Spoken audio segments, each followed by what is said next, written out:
नमस्कार, मैं हूं अभिषेक कुमार। लगातार दिल्ली विधानसभा चुनाव की कवरेज हम आपको दिखा रहे हैं और आज पहुंचे हैं बदरपुर विधानसभा क्षेत्र में। यहां दिलचस्प मुकाबला, एक तरह से आप कह सकते हैं कि त्रिकोणीय मुकाबला होने जा रहा है। कई सारे टीवी चैनल अलग अलग अपना सर्वे दिखा रही है, लेकिन ग्राउंड और धरातल स्तर की जो रिपोर्ट है वो अर्जुन भड़ाना के चुनावी मैदान में आने के बाद बदलता हुआ समीकरण एकदम आपको दिखेगा बदरपुर विधानसभा क्षेत्र में। अर्जुन जी है कौन, इसका परिचय भी मैं आपको दे दूं।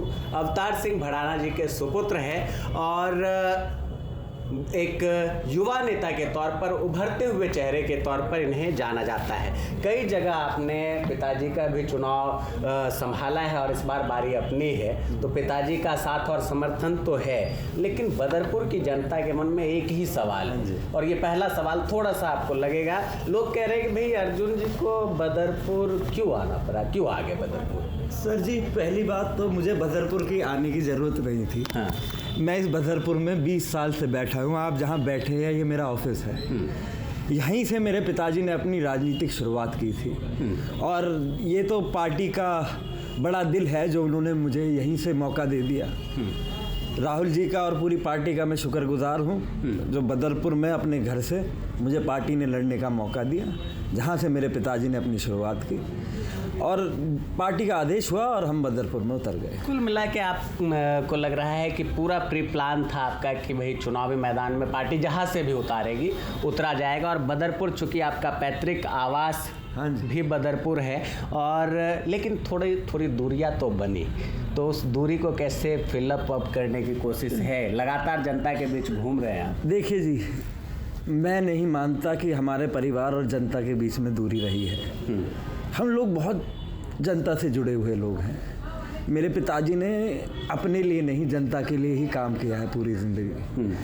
हाँ, जो लोग आज नेता बन रहे हैं, विधायक बन रहे हैं, वो जनता से सिर्फ कमीशन लेने के लिए मिलते हैं। उन लोगों को जनता ढूंढती है 8 तारीख के बाद, पर रिजल्ट जो भी रहे मैं आपको बदरपुर में ही मिलूंगा 8 तारीख के बाद। एक सवाल मेरा और है और ये सवाल भी काफ़ी महत्वपूर्ण है, विधानसभा की जनता का सवाल कि सभी उम्मीदवार अपना अपना मैनिफेस्टो रख कर चल रहे हैं। कोई कह रहा है हम 2500 रुपये दे देंगे, कोई कह रहा है 21,000 रुपये गर्भवती महिलाओं को मिल जाएगी, तमाम तरह की योजना। लग रहा है कि बारिश हो रही है योजनाओं की। कांग्रेस ने भी अपना घोषणा पत्र जारी किया है। आप युवा है और बहुत तह तक देखते होंगे इस क्षेत्र में, बड़ी आबादी है जो स्लम तबके में रहती है, कई सारी अनाधिकृत कॉलोनी है, सीवरेज, तमाम तरह की पीने योग्य पानी यहाँ पर अवेलेबल नहीं है। आपका मैनिफेस्टो क्या है, आपने पर्सनली क्या सोचा है? देखिए जी, इस बदरपुर दिल्ली से थोड़ा अलग है।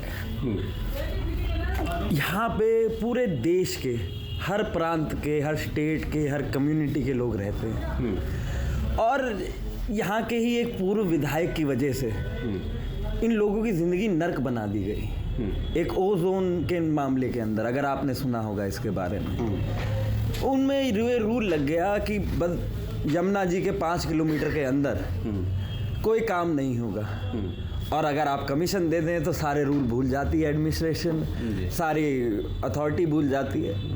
और यहाँ के लोग 10 साल से लेंटर के लिए पैसे देते हुए, बोरिंग के लिए पैसे देते हुए, अपने खुद के घर में काम कराते हुए, पैसे देते हुए त्रस्त हो चुके हैं। हमारा पहला मुद्दा है कि ये जो उगाही गुंडा टैक्स गरीब लोगों से लिया जा रहा है, इसको बंद करें। और मैं ये मानता हूँ कि अगर सत्ता इस उगाही में हिस्सेदार ना हो तो ये एक दिन में रुक सकती है। आपको लगता है कि कांग्रेस की इतनी बेहतर स्थिति है कि ओजोन, जिसको नाम ले लेते हैं, आप नहीं ले सकते हैं, रामवीर बिधूरी नहीं हटा पाए, मनोज तिवारी नहीं हटा पाए, यहाँ पर बड़े बड़े दिग्गज नेता आए थे, उन्होंने कहा ओजोन गोजोन हो गया।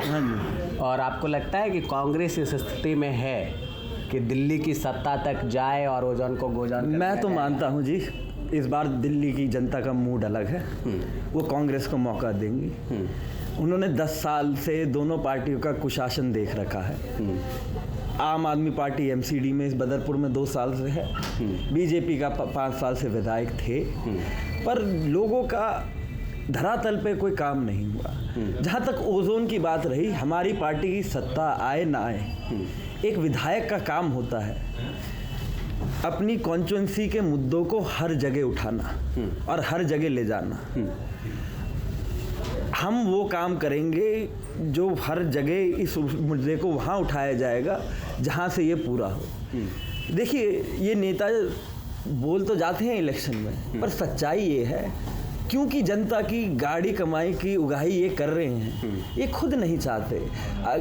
फिर से आपने जिनका नाम लिया, ये ओजोन लगवाने वाले वही विधायक हैं जो ओजोन हटाने की बात कर रहे हैं। आप रिकॉर्ड खोल के देखिएगा, इन्होंने ओजोन के मामले में असेंबली में क्या वोट दी, ये रिकॉर्ड पे है। मुझे कुछ बताने की आपको ज़रूरत नहीं। और मैं मानता हूँ सच्चे दिल से कोई विधायक काम करेगा अपनी कॉन्स्टिट्यूंसी के लिए तो वो बदलाव ला सकता है। और सत्ता भागीदार ना हो, अगर विधायक अपना हिस्सा ना ले तो किसी पुलिस वाले की हिम्मत नहीं हो सकती लोगों से उगाई करने की, किसी एडमिनिस्ट्रेशन की हिम्मत नहीं हो सकती एमसीडी वाले की, अगर सत्ता सरकार उन्हें ना करने दें और ना हिस्सा लें। और मैं अपने बारे में इतना जानता हूँ कि मुझे किसी से हिस्सा लेने की ज़रूरत नहीं, किसी से कमीशन लेने की ज़रूरत नहीं। भगवान का दिया हमारे पास सब कुछ है, हम जनता की सेवा करने आए हैं। हमारे लिए जनता की प्यार का भूख हमें है, हमारे परिवार को है, और वो अकेली भूख है हमारे परिवार। एक शब्द सुना होगा आपने, प्रवासी, और आजकल विधानसभा में प्रवासी का मुद्दा बहुत गूंज रहा है। दो गुजर प्रत्याशी राम सिंह नेताजी और अब जो है अर्जुन भड़ाना जी, शर्मा जी कह रहे हैं भाई साहब ये तो घेरने में लगे हैं, तो ये किसको घेर रहे हैं अर्जुन जी? देखिए जी, पहली बात तो मैं इस शब्द पे आऊँगा, प्रवासी। एक प्रवासी का क्या मतलब होता है?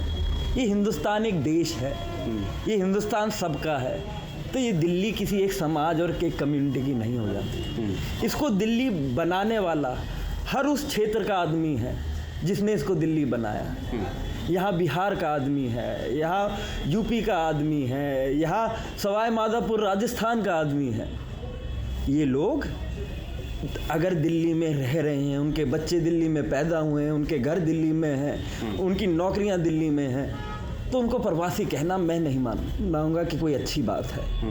ये दिल्ली के लोग हैं, जैसे कि मैं भी पैदा हुआ दिल्ली में, पर आप बोलने को मुझे भी प्रवासी बोल सकते हैं। मेरा परिवार भी फरीदाबाद से दिल्ली आया था। देखिए जी, दिल्ली वो शहर है जो पूरे हिंदू देश को अपने अंदर समेटता है। देश का दिल है दिल्ली, और मैं मानता हूँ देश का दिल बदल रहा है। क्या काबिलियत है अर्जुन जी में कि आपको लगता है बदरपुर की जनता विश्वास करेगी और आपके तरफ झुकाव होगा? देखिए जी, काबिलियत का तो तब पता लगेगा जब मैं मेहनत करके दिखाऊंगा, पर हाँ विश्वास है मुझ में, और झूठ के खिलाफ लड़ने का विश्वास है।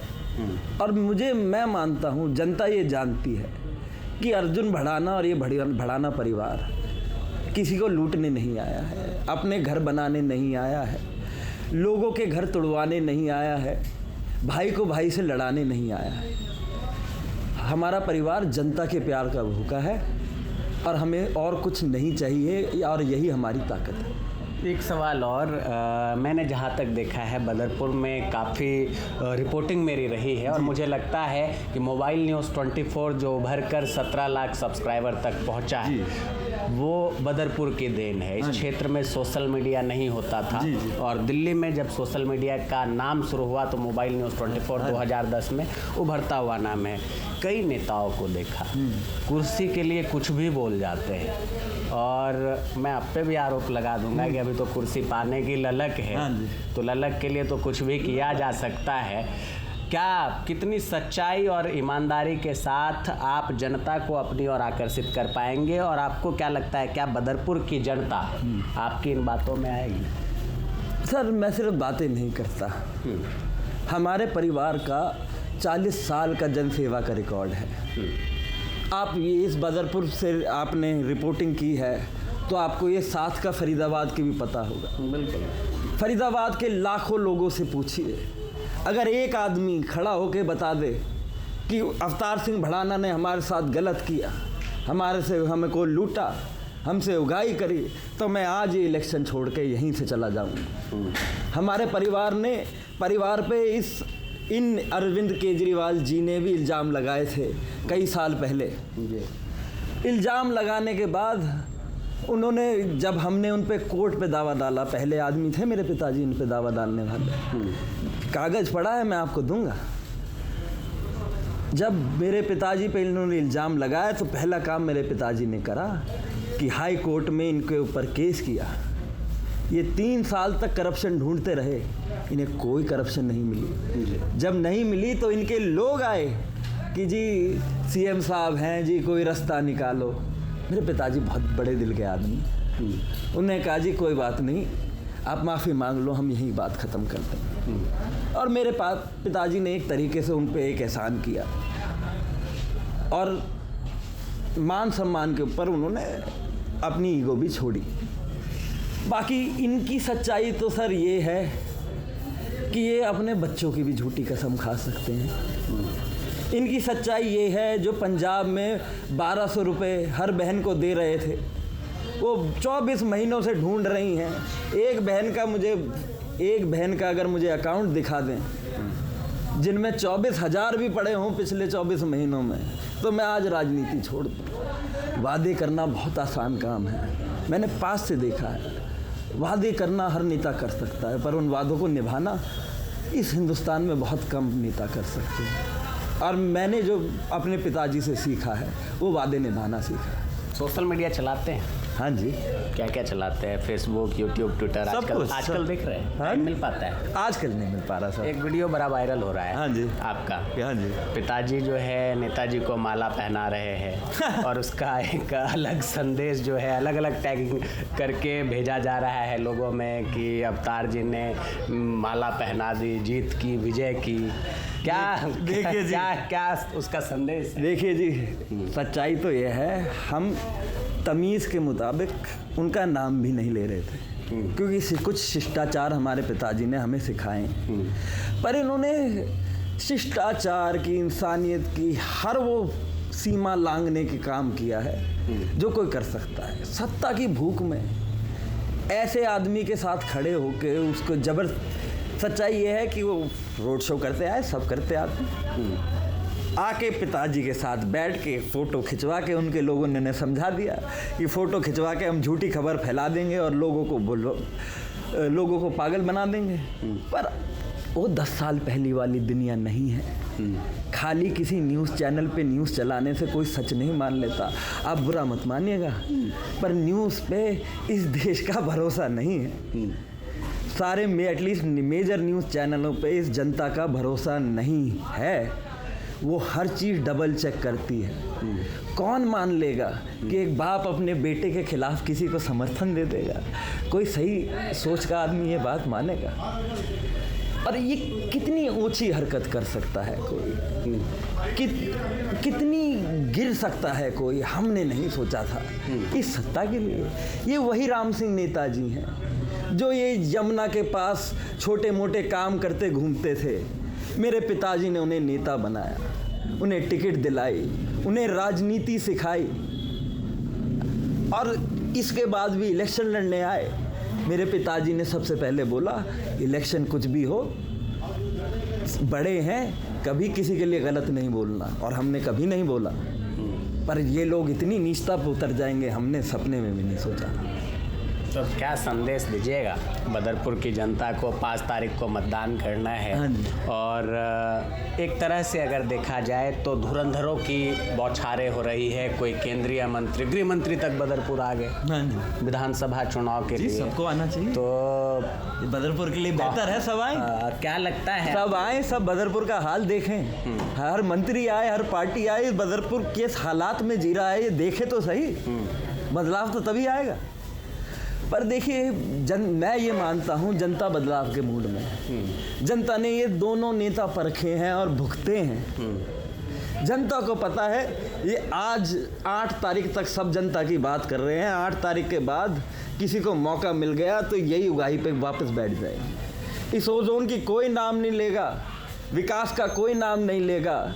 बस अपने अफसरों को फ़ोन करके पूछेंगे आज की कलेक्शन कितनी थी, आज की कलेक्शन कितनी थी, और आज की कलेक्शन कितनी। ये कलेक्शन बंद होगी पहले दिन पहले घंटे पहले मिनट बंद होगी। बिल्कुल। तो हमारे साथ अर्जुन भड़ाना जी थे, काफ़ी तेज तर्रार नेता है और आप कह सकते हैं इनकी बातों से आपने अनुभव कर लिया होगा कि राजनीति में जो परिपक्वता की ज़रूरत होती है वो इनमें भरपूर है और कूट कूट कर भरी गई है। साथ ही साथ बदरपुर की अगर बात करें तो कोई नए चेहरे नहीं है इस क्षेत्र से। अगर बात करें तो यहीं पर इनका रेजिडेंस हुआ करता था, कभी यहाँ से फरीदाबाद पलायन किया और फरीदाबाद पलायन क्या किए, बॉर्डर से सटा हुआ है वहाँ गए और वापसी फिर बदरपुर विधानसभा के विकास के लिए इन्होंने ठानी। अर्जुन जी, आपने अपना कीमती समय दिया और मुझे लगता है कि मेरे जितने भी सवाल थे उसका बड़ी सादगी के साथ आपने जवाब दिया। आपका बहुत बहुत धन्यवाद जी। आप तमाम दर्शकों का बहुत बहुत धन्यवाद। बने रहिए मोबाइल न्यूज़ 24 पर दिल्ली सहित देश दुनिया की हर इंपॉर्टेंट खबर को देखते रहने के लिए। कैमरा पर्सन मैं के साथ मैं अभिषेक कुमार।